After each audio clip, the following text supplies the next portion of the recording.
ఒక చారిత్రాత్మక ఘటనగా నిలబడిపోతుంది. ఎందుకు ఈ విషయాలు చెప్తా ఉన్నాను అని అంటే, దేశంలో బహుశా ఎక్కడా కూడా జరగని విధంగా, గతంలో ఎప్పుడు కూడా మన రాష్ట్రంలో ఎప్పుడు చూడని విధంగా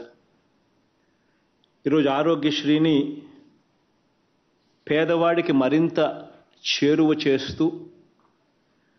వైద్యం కోసం ఏ పేదవాడు కూడా అప్పుల పాలయ్యే పరిస్థితి ఏ పేదవాడికి ఉండకూడదు అన్న తలంపు తాపత్రయంతో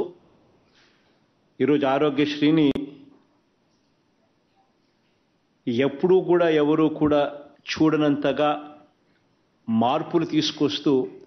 మరో ముందడుగు వేస్తూ ఉన్నాం ఈరోజు ఆ దిశగా.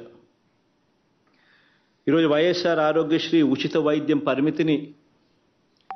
25 లక్షలకు పెంచుతూ ఒక చారిత్రాత్మక నిర్ణయం తీసుకోవడము, దాని మీద పూర్తి అవగాహన కల్పిస్తూ ప్రతి ఇంట్లోనూ కూడా అసలు ఆరోగ్యశ్రీ సేవలు ఎలా పొందాలి, ఉచితంగా వైద్యం ఎలా చేయించుకోవాలి, ఆరోగ్యం బాగోలేకపోతే ఏం చేయాలి, ఎక్కడికి పోవాలి, ఎవరిని అడగాలి, ఇలాంటి ప్రతి డౌటును కూడా ఎవరి మనసులో కూడా ఇటువంటి డౌట్స్ అన్నీ కూడా లేకుండా క్లియర్ చేస్తూ, వారి ప్రతి ఇంటికి వెళ్ళి